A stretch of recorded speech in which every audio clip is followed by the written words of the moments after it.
Hello दोस्तों, मैं अजय कुमार स्वागत करता हूं आप सभी का टीचर्स पाठशाला के यूट्यूब चैनल। जैसा कि आप सभी को पता है, मध्यकालीन इतिहास हम आपको सिखा रहे हैं और आप पढ़ना चाह रहे हैं ना। और मध्यकालीन इतिहास में लगातार पढ़े जा रहे हैं, ठीक। और मध्यकालीन इतिहास में आपको पता है कि आपको एक चीज बताया गया था, जीके तो सरल ना। अब आपको तो बोरिंग लगने लगा, इस वर्ड को सुनकर आपको तो वो लग रहा है क्या सर आप बार बार इसी वर्ड को ना यूज करते। लेकिन आप समझिए, जिस वजह से आपको पूरा का पूरा दिल्ली सल्तनत याद हुआ है ना, तो उसको लेकर बहुत परेशान नहीं होना है, ठीक। देखिए, जी फॉर गुलाम वंश होगा, गुलाम वंश आप पढ़ चुके हो। के फॉर खिलजी वंश होगा, आप पढ़ चुके हो। टी फॉर तुगलक वंश होगा, तुगलक वंश आप पढ़ चुके हो ना। अगर आप पहले दिन टीचर्स पाठशाला से जुड़े हैं और आप इस वीडियो को देख रहे हैं, तो आप मेरा कहना मानिए और 7 से 8 वीडियो जो हो चुके हैं आप उसको जाके देखिए ना।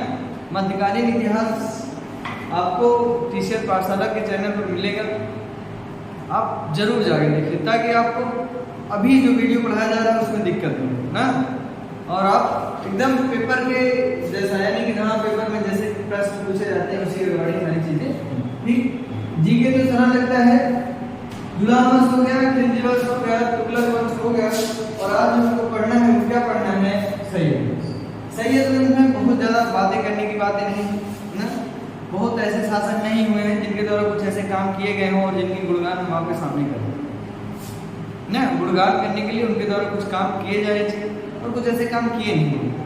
तो इस बात को आप समझिए, खिज्र खां में, अरे खिज्र यानी कि जो संस्थापक हुए हैं सैयद वंश के, वो खिज्र खां है ना। और उन्हीं के द्वारा कुछ ऐसे काम किए जाएंगे छोटे मोटे, जो हम आपको बता देंगे ना। शासक 3 हुए हैं, ठीक, 3 शासक हुए हैं, लेकिन कोई ठीक ठाक शासक जिसके द्वारा कुछ काम किया जाए ना, ऐसा कोई नहीं है। इसलिए हम डायरेक्टली किसकी बात करेंगे, किसकी बात करेंगे, खिज्र खां की बात करेंगे, जो संस्थापक हुए किसके, सैयद, ठीक, किसके, सैयद। आइए सैयद वंश को पढ़ना शुरू करते हैं, ठीक। छोटी छोटी बातें देखते हैं, छोटी छोटी बातों के साथ हम आगे बढ़ते हैं, ठीक। और एक बात, अगर आप वीडियो को देख रहे हैं, मैं हमेशा कहता हूं और अभी भी मैं कह रहा हूं कि आप वीडियो को शेयर कर दें, ताकि ये वीडियो दूसरों के पास भी पहुंचे, ठीक। मुझे विश्वास है, पूर्ण विश्वास है, विश्वास नहीं, आप शेयर करेंगे और उसी के साथ लाइक भी करेंगे और चैनल को सब्सक्राइब करेंगे, ठीक। चलें पढ़ाएं, चलिए। आज मुझे जो पढ़ना है या फिर आपको जो पढ़ाना है वो क्या है, आपका सैयद वंश। कौन सा वंश, सैयद, ठीक। कौन सा वंश है भैया, सैयद वंश। और सैयद वंश में जो शासनकाल चलेगा आपको पता है 14 से लेकर 1451, ठीक। 1414 से लेकर 1451 तक जो शासनकाल चलेगा किसका चलेगा, सैयद वंश का चलेगा। और यही सैयद वंश के जो संस्थापक होंगे वो कौन होंगे, जो संस्थापक होंगे वो कौन होंगे, खिज्र खां, ठीक। कौन होंगे, खिज्र खां क्या होंगे, संस्थापक होंगे किसके, सैयद, ठीक। अगर अब आपसे पूछा जाए कि जो संस्थापक हैं सैयद वंश के वो कौन है, तो आप क्या बताओगे, खिज्र खां, ठीक। अब देखिए, एक बात और करने के लायक है ना, एक बात और है जो आपसे करूंगा।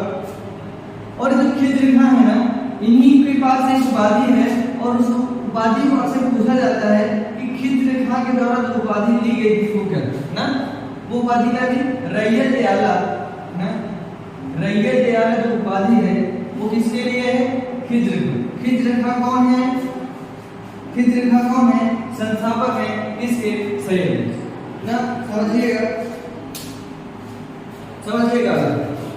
और आपको एक बात पता होना चाहिए कि जब तैमूर भारत पर आक्रमण करने के लिए आया था, तैमूर लंग के बारे में आप जानते होंगे, और नहीं पता तो हम कभी तैमूर लंग के बारे में ठीक से अच्छी बातें करेंगे। ये जो तैमूर लंग था ना, तैमूर लंग ने भी क्या किया था, भारत पर आक्रमण किया ना।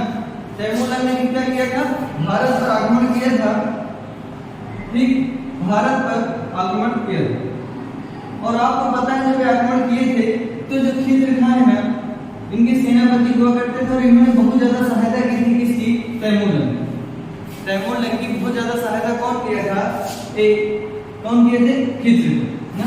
इसीलिए जब भारत से वापस जाने लगे और जितने भी आसपास के मुल्तान वाले क्षेत्र से प्रांत क्षेत्र में जो भी क्षेत्र जीता गया था, किसके द्वारा, तैमूरलंग के द्वारा ना। तो वो क्षेत्र किसको दे दिया गया, खिज्र खां ना, खिज्र खां को दे दिया गया और खिज्र खां यही रुक जाते हैं, ठीक।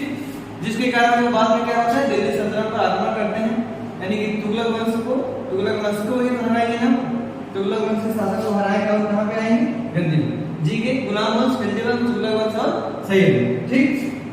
तैमूरलंग भारत पर जब आक्रमण करते हैं उनका सबसे ज्यादा सहायता देते हैं वो खिज्र खां सहायता देते हैं, जो संस्थापक हुए, और इन्हीं को क्या कहा जाता है, रैयत आला। और एक बात और समझिएगा, ये जो आपके संस्थापक खिज्र खां है ना, खिज्र खां ऐसे शासक हैं जो क्या करेंगे, सुल्तान की उपाधि लेंगे,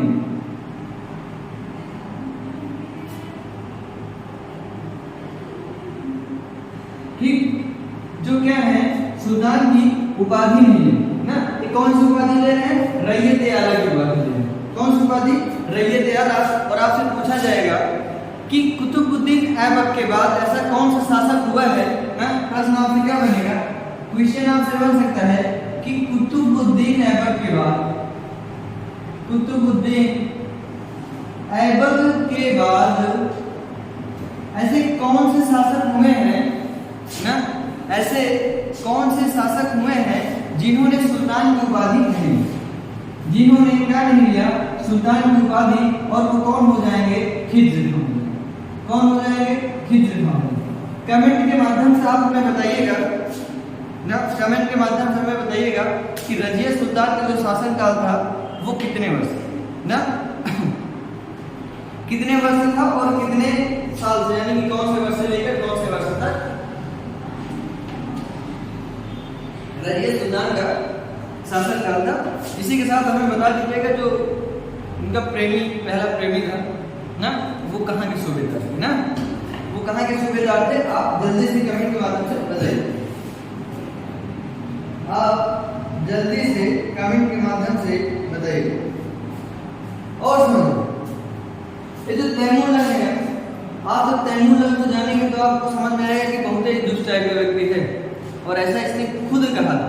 और क्या कहा था समझिए, ये जो तैमूरलंग है ये कहता था कि जो भारत के लोग हैं, जब भारत पर आक्रमण किया करता था तो उन लोगों का, जिसको भी ये मारता था, उनकी क्या काट दिया जाता था, सिर को काट दिया था ना, क्या सिर को काट कर क्या करता था, उस पर चढ़ना पसंद करता था ना। एक ऐसा दुष्ट टाइप का प्राणी था कौन, तैमूरलंग, जो क्या किया करता था, एक सिर काट कर उस पर चढ़ना पसंद करता है, यानी कि ढेर सारा ऐसे सिर लगा के सिर काट करके ना, और उस पर क्या करता था, चढ़ना इसको एक पसंद करता था, ठीक। वो कौन था, तैमूरलंग, ठीक। बताइएगा तैमूरलंग का जो सेनापति थे वो कौन थे, खिज्र खां। जब तैमूरलंग यहाँ से गया, खिज्र खां यहीं रह गए, और खिज्र खां ने क्या किया, आसपास के यानी सिंध प्रांत के क्षेत्र में जो भी क्षेत्र जीता गया था, किसके द्वारा, तैमूरलंग के द्वारा, वो किसको दे दिया गया, खिज्र खां को दिया गया, ठीक। इतनी बातें समझ में। अब अगर मैं आपसे पूछूं कि सैयद वंश के जो संस्थापक हैं वो कौन है, खिज्र खां है, और इन्हीं का जो शासनकाल होगा वो कब से कब, इन्हीं का जो शासनकाल होगा वो 14 से लेकर 1421 तक, इन्हीं का, यानी कि संस्थापक खिज्र खां को, जिनकी उपाधि क्या है, रैयत आला की। और एक ऐसे शासक को बताइएगा जो कुतुबुद्दीन ऐबक के बाद कभी भी ना, कुतुबुद्दीन ऐबक के बाद सुल्तान की उपाधि नहीं लेगा, वो कौन होगा, बताइएगा, खिज्र खां ना। और सबसे पहले ऐसे शासक कौन हुए हैं ना, सबसे पहले ऐसे शासक कौन हुए हैं जो सुल्तान की उपाधि नहीं थे ना, जो क्या नहीं करेंगे, सुल्तान की उपाधि नहीं लेंगे। कमेंट के माध्यम से आप हमें जल्दी, ठीक, कमेंट के माध्यम से आप हमें जल्दी बताइए,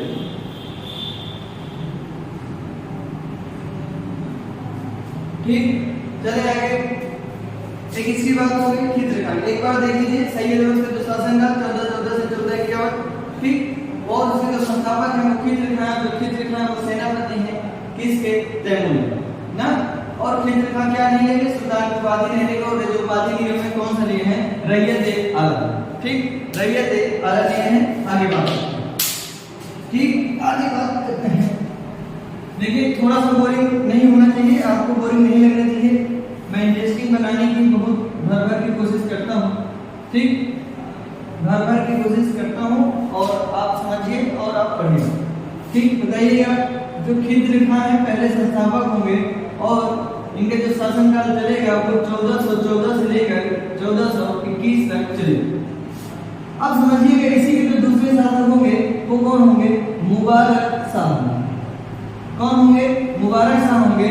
और मुबारक शाह का जो शासनकाल चलेगा 1421 से लेकर 1424 ना। मुबारक शाह का जो शासनकाल चलेगा वो 1421 से लेकर 1424। ठीक ठीक। अब आगे ना, इनके द्वारा कुछ ऐसे काम नहीं किए गए हैं जो आपको बताया जाए ना, इसीलिए इनके जो तीसरे शासक होंगे उनका नाम लिख ले रहे हैं।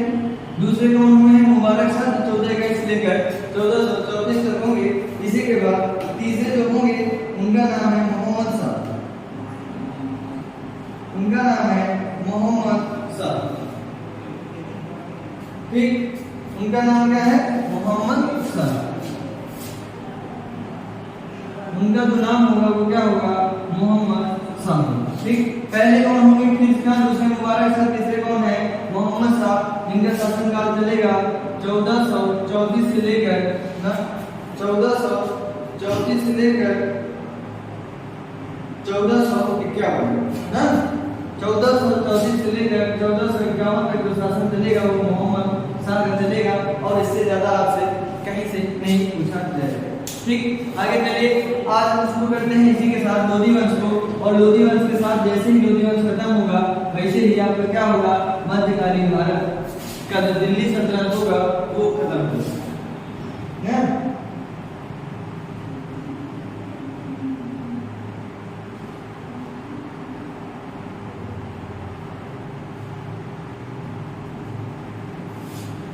थोड़ा सैयद वंश का देख लीजिएगा ना, कहे कि थोड़ा सा एक और है वो अलाउद्दीन आलम शाह थे ना। ध्यान में आ रहा है कि जो अलाउद्दीन आलम शाह थे, ठीक, जो लास्ट में होंगे वो अलाउद्दीन आलम शाह। थोड़ा देखिएगा, अलाउद्दीन आलम शाह। और ये जो अलाउद्दीन आलम शाह होंगे इनका शासनकाल चलेगा 1445 से लेकर 1451 ना। और इसके पहले जो थे उनका क्या था? इससे पहले जो थे यानी कि कौन थे? मोहम्मद शाह। उनका 1445 से लेकर ना 1434 से लेकर 1445 तक होगा। और अलाउद्दीन आलम शाह जो होंगे उनका जो शासनकाल चलेगा वो 1445 से 1451 ना। ठीक, डेट है भूल जाना होता है थोड़ी बहुत तो ना। आगे सारी बातें याद है ना, थोड़ा इधर उधर भूल गया। आगे देखिए, अब जो शुरू करेंगे लोधी वंश और इसी के साथ आज आपका दिल्ली सल्तनत भी खत्म हो जाएगा। ठीक, अब जो हम बात करेंगे वो किसकी बात करेंगे? लोधी वंश। किसकी बात करेंगे? लोधी वंश की। और अगर आपसे क्रॉस क्वेश्चन किया जाए और आपसे पूछा जाए कि बताइएगा पहला अफगानी शासक ना, पहला अफगानी शासक जो भारत के दिल्ली पर शासन करेगा, पहला अफगानी शासक, पहला अफगानी शासक जो दिल्ली सल्तनत पर शासन करेगा वो कौन होगा? ठीक, बताइए। देखिए लोधी वंश है और आपको पता है कि सैयद वंश 1414 लेकर 1451 और इसी के साथ ही ना अब जो चलेगा लोधी वंश वो चलेगा 1451 से लेकर 1526। 1451 से लेकर 1526 तक जो शासनकाल चलेगा वो चलेगा लोधी वंश ना। किसका चलेगा? लोधी वंश। ठीक, और लोधी वंश का जब शासनकाल चलेगा तो आप देखेंगे कि इसी लोधी वंश के जो संस्थापक होंगे वो कौन होंगे? बहलोल लोधी। इसी लोधी वंश के जो संस्थापक होंगे वो कौन होंगे? लोधी यानी कि बहलोल लोधी। कौन होंगे? बहलोल लोधी। और समझिएगा यही जो बहलोल लोधी है ना, यही जो बहलोल लोधी है ना, यही क्या है? पहले अफगानी शासक। पहले अफगानी शासक, पहले अफगानी शासक जो हुए हैं ना वो कौन है? लोधी वंश के ही कौन है? बहलोल लोधी। अगर अब आपसे पूछा जाए कि भैया लोधी वंश के जो संस्थापक हैं वो कौन है? बहलोल लोधी। ठीक, कौन है? बहलोल लोधी। और बताइएगा लोधी वंश का जो शासनकाल है वो 1451 से लेकर 1526 ना, 1451 से लेकर ठीक, कहाँ तक? 1526 तक। और देखिएगा जो लोधी वंश के पहले शासक हुए बहलोल लोधी, इनका शासनकाल कब से कब तक है? यानी कि 1451 से लेकर 1489 तक जो शासन चलेगा वो बहलोल लोधी का। ठीक, समझिएगा, लोधी वंश का जो शासनकाल चलेगा वो 1451 से 1526 चलेगा। लोधी वंश दिल्ली सल्तनत का अंतिम शासक ना, अंतिम वंश होगा। कौन होगा? लोधी वंश होगा। इसके संस्थापक कौन होंगे? बहलोल लोधी होगा। बहलोल लोधी कौन है? अफगानी। जैसे मोहम्मद बिन कासिम अरबी था कि नहीं ना, मोहम्मद बिन कासिम अरबी था, वहीं गजनवी क्या था? तुर्की था। ऐसे ही पहले अफगानी शासक की बात करोगे तो आप क्या कहोगे? बहलोल लोधी ना। और समझिएगा, और यही वो बहलोल लोधी हैं जिनके द्वारा बहलोल सिक्के चलाए गए ना, जिनके द्वारा बहलोल सिक्के जारी किए गए थे या फिर चलाए गए। अगर अब आपसे पूछ लिया जाए कि भैया पहले बताइए कि जो बहलोल सिक्के जारी किए गए थे ना, वो किसके शासनकाल में जारी किए गए, तो शायद अब आप ठीक ठाक आपको पता चल गया और आप बता दो।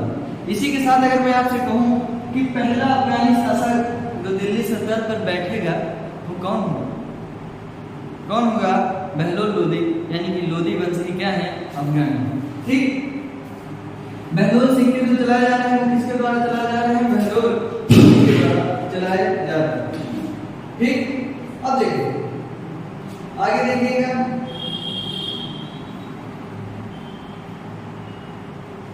देखिएगा और यही वो शासक हुए हैं, और यही वो शासक हुए हैं जिन्होंने क्या किया है?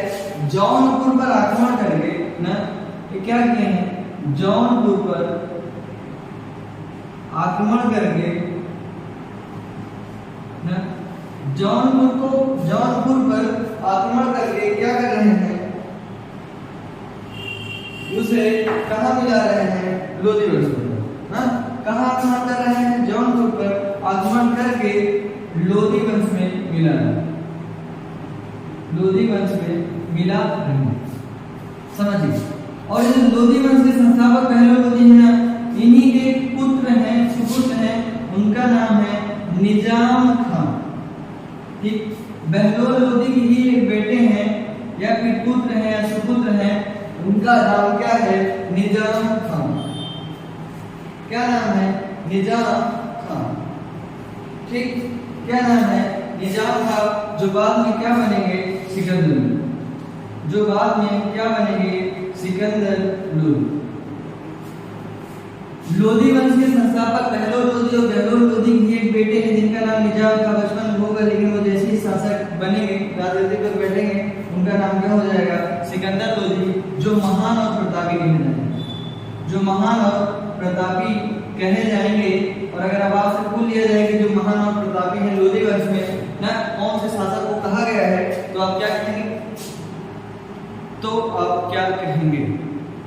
तो आप बताएंगे ना? सिकंदर लोधी। और उसी के नाम पे अगर निजाम खान है तो परेशान नहीं होंगे ना। निजाम खान सुपुत्र हैं किसके? निजाम खान सुपुत्र हैं किसके? बताइएगा, बहलोल लोधी। एक क्वेश्चन और बताइएगा, पहला अफगानी शासक जो भारत पर या फिर दिल्ली सल्तनत पर आएगा कौन है? बहलोल लोधी। ठीक, आगे बताइएगा, बहलोल सिक्के किसके द्वारा चलाए गए थे? बहलोल सिक्के किसके द्वारा चलाए गए थे? बताइएगा। चलिए, किसके द्वारा? बहलोल लोधी के द्वारा। इतना हो गया है, स्क्रीनशॉट ले लीजिए। राइटिंग थोड़ी सी जरूरत है, सुधार हो रहा है, जल्दी सुधार हो जाए। ठीक, आगे चलें।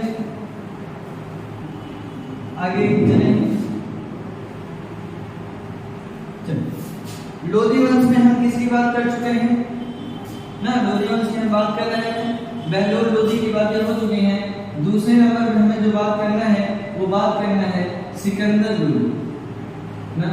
किसकी बात करनी है? सिकंदर लोधी। और एक ऐसे शासक हैं जिन्हें महान और प्रतापी कहा जाता है ना। यही वो शासक हैं सिकंदर लोधी जिन्हें महान और प्रतापी कहा जाता है। कौन है? सिकंदर लोधी। सिकंदर लोधी किसके पुत्र हैं? सिकंदर लोधी किसके पुत्र हैं? बताइएगा। किसके पुत्र हैं? बहलोल लोदी ना, किसके पुत्र हैं? बहलोल लोदी। समझिएगा, एक स्टोरी है ना। और इनका शासनकाल थोड़ा देख लीजिए। ये जो सिकंदर लोदी है और इनका जो शासनकाल चलेगा वो चलेगा 1489 से लेकर 1489 से लेकर 1517। 1489 से लेकर 1517 तक जो शासनकाल चलेगा वो किसका चलेगा? वो किसका चलेगा बताइएगा? वो शासनकाल किसका चलेगा? सिकंदर लोदी ना, सिकंदर लोदी। समझिए, अभी जैसे ही सिकंदर लोदी शासक बन रहे हैं, अभी राजगद्दी पर बैठ रहे हैं, जैसे ही राजगद्दी पर बैठ रहे हैं कौन? सिकंदर लोदी, तुरंत ही विद्रोह होना शुरू हो जा रहा है। कहाँ? राजस्थान। कहाँ पर?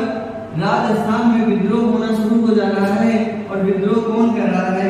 राजपूत। कहाँ के राजपूत? राजस्थान के राजपूत विद्रोह करना शुरू कर दे रहे हैं ना। कहाँ पर? राजस्थान। ठीक, अभी आपके सिकंदर लोदी राजगद्दी पे बैठे ही हैं, तभी उनको तुरंत पता लग जाता है कि आपके जो राजस्थान के राजपूत हैं वो विद्रोह करना शुरू कर चुके। अब यही बात जैसे ही सिकंदर लोदी को पता चलता है, तुरंत ही वो कहाँ जाते हैं? राजस्थान। तुरंत ही वो कहाँ जाते हैं? राजस्थान जाते हैं। और जैसे ही वो जाते हैं वहां पर वो जो विद्रोह होता है ना वो कंट्रोल हो जाता है। वो जो विद्रोह होता है ना वो कंट्रोल हो जाता है। ठीक, इसी के साथ जब विद्रोह कंट्रोल हो जाएगा तब वो क्या होता है? फिर वापस चले आते हैं ना। लेकिन वो जैसे वापस आते हैं ना, समझिएगा, जैसे ही वो वापस आते हैं पता चलता है फिर से विद्रोह शुरू हो गया। उनके वहां जाने से विद्रोह तो खत्म हो जाता है, लेकिन जैसे ही वो रिटर्न आते हैं फिर विद्रोह शुरू हो जाता है ना। इसी बात से सिकंदर लोदी परेशान होकर क्या करते हैं ना, इसी बात से वो परेशान होकर वो एक रास्ता ढूंढते हैं और कहते हैं कि दिल्ली ना और राजस्थान के बीच, दिल्ली और राजस्थान के ही बीच में वो एक नगर बनाते हैं। और वो जो नगर होता है आगरा ना, क्या बनाते हैं? आगरा शहर बसाते हैं। ठीक ना, तो समझिएगा क्या होता है कि वो दिल्ली और राजस्थान के बीच में ही एक क्या बसाएंगे? आगरा शहर को बसाएंगे। और ये जो आगरा शहर बसाएंगे वो कब बसाएंगे? 1504 में आगरा शहर को बसाएंगे। और किसके द्वारा बसाया जाएगा? सिकंदर लोदी के द्वारा। किसके द्वारा? सिकंदर लोदी के द्वारा।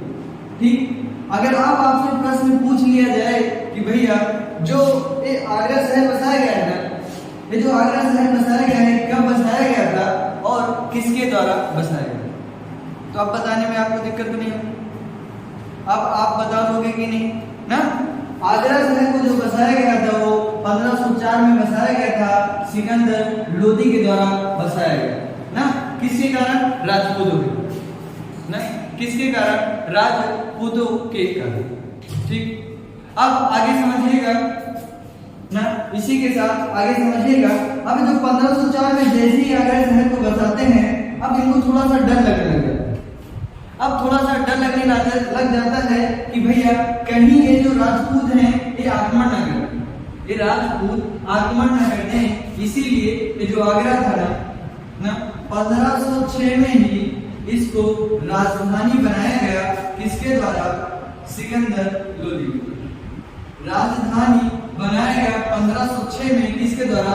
सिकंदर लोदी के द्वारा। पहले क्या था? दिल्ली, यानी कि दिल्ली से क्या कर दिया गया? आगरा। दिल्ली से आगरा क्या कर दिया गया? राजधानी स्थानांतरित कर दिया गया। किसके द्वारा किया गया?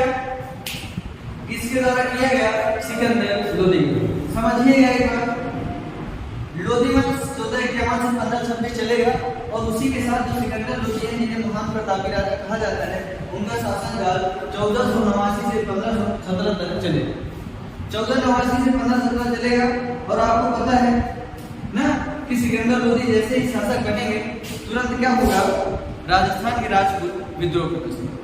और जब राजस्थान के राजपूत विद्रोह करना शुरू कर देंगे ना, इस बात को लेकर सिकंदर लोदी वहां जाएंगे, विद्रोह कम हो जाएगा, लेकिन जैसे ही वो आते हैं विद्रोह और तेज हो जाता है ना। इस कारण से उन्होंने क्या कर दिया, उन्होंने क्या किया, दिल्ली से और राजस्थान के बीच में एक शहर बसाया, उस शहर का नाम क्या दे दिया, आगरा शहर। कौन सा शहर बसाया, आगरा शहर, और 1506 में इसको क्या बना दिए, राजधानी। ठीक, इतनी बातें क्लियर हुई कि नहीं, इतनी बातें क्लियर हुई कि नहीं, ठीक, इतनी बातें क्लियर हुई कि नहीं। इसको हम इरेज कर सकते हैं, समझ में आ रहा है कि नहीं। अगर समझ में आ रहा है तो शेयर करते रहिए, आप अपने दोस्तों तक इस वीडियो को पहुंचाइए ना, ताकि मेरा भी मोटिवेशन बना रहे, किसी के साथ आपका भी ना, और हम आपको पूरा का पूरा मध्यकारी ऐसा पढ़ा दें कि आप कभी ना हो। और पेपर में सॉल्व होना चाहिए ना, अगर आप सॉल्व करेंगे तो आपको समझ में आएगा कि कुछ प्रश्न को लेकर जो जहां से पूछा जा रहा है वहां से ना, और सारे प्रश्न पूछे गए हैं जितने भी स्टोरी के थ्रू हम आपको बता रहे हैं, और वो आपको क्वेश्चन में मिलेंगे। आप पढ़ के एक बार क्वेश्चन को लगाने की कोशिश करिए ना, उसके बाद हमें कमेंट बॉक्स के माध्यम से बताइए कि आपको ठीक पढ़ाया जाता है या नहीं। देखिएगा, ये जो सिकंदर लोदी है, ये जो सिकंदर लोदी है, इनका खेती में भी थोड़ा बहुत इंटरेस्ट है, थोड़ा बहुत कहने के सेंस में इनका इंटरेस्ट है ना खेती में ना, इसीलिए क्या कर देते हैं, इसीलिए क्या कर देते हैं खेती में, कहने का सेंस भूमि से लीजिएगा थोड़ा ना, जो भूमि है, ठीक, और इसीलिए भूमि को नापने के लिए एक पैमाना लेते हैं ना, और एक भूमि को नापने के लिए पैमाना ले आएंगे जिसे कहेंगे गज सिकंदर, जिसे क्या कहेंगे, गज सिकंदर, गज सिकंदर। अगर अब आपसे पूछा जाए कि गज सिकंदरी जो पैमाना भूमि नापने के लिए लाया गया था वो किसके द्वारा लाया गया था, भूमि नापने के लिए गज सिकंदरी पैमाना, ठीक, पैमाना है, कंफ्यूज नहीं होना, ठीक, लाया गया था, वो किसके द्वारा लाया गया था, तो सिकंदर, किसके द्वारा, सिकंदर लोदी के द्वारा, ठीक, किसके द्वारा, सिकंदर लोदी के द्वारा लाया गया, ठीक। आगे देखिए, यही वो शासक हैं, शासन का थोड़ा समझिएगा, अभी आधुनिक इतिहास में भी आपको काम आने वाला है। यही वो शासक हैं जिनका शासनकाल 14 नवासी से 1517 चल रहा है, ठीक। अगर मैं एक बात और कहूं कि यही वो शासक सिकंदर लोदी है जब पुर्तगाली यात्री वास्को डी गामा भारत आया, जब पुर्तगाली यात्री वास्को डी गामा, ठीक, ये वास्को डी गामा कौन से देश से है, यूरोप से है ना, यूरोप आपका महाद्वीप है, महाद्वीप, और देश कौन सा है, पुर्तगाली। यही ये पुर्तगाली है वास्को डी गामा जो भारत आ रहे हैं, और भारत में कहां आ रहे हैं, केरल, ठीक, केरल आ रहे हैं, केरल के राज्य में आ रहे हैं, और वही एक बंदर क्या है जिसको आप कालीकट कहते हो, और वही कालीकट बंदर पे आते हैं, ठीक।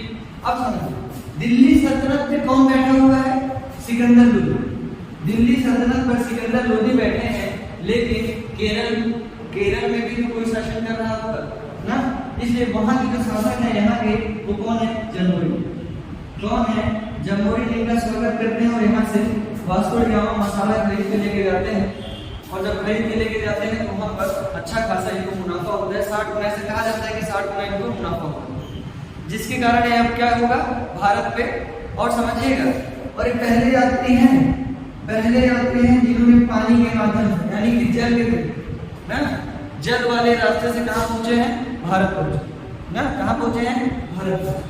अगर अब आपसे पूछा जाए कि पहले पुर्तगाली यात्री वास्को डी गामा जो भारत पहुंचे हैं वो किसके शासनकाल में भारत पहुंचे ना, किसके शासनकाल में, सिकंदर लोदी। और वहीं अगर केरल के परिप्रेक्ष्य में पूछेगा तो आप क्या कहोगे, कौन शासक था, जमोरी ना, कौन शासक थे, जमोरी। आगे बात करें, आगे पॉइंट में बात करें तो आप देखते हैं कि इनके द्वारा इतने काम किए गए, और इसी के साथ एक थोड़ा कविता भी लिखा गया ना, सिकंदर लोदी थोड़ा कवि टाइप के थे, और एक क्या करते थे, गुल रुखी नाम से कविता लिखा करते थे, गुल रुखी नाम से कविता लिखा करते थे, ठीक, गुल रुखी नाम से कविता लिखा करते थे। और अब आपसे अगर मैं पूछूं कि तुर्की नाम से कौन से शासक कविता लिखा करते थे,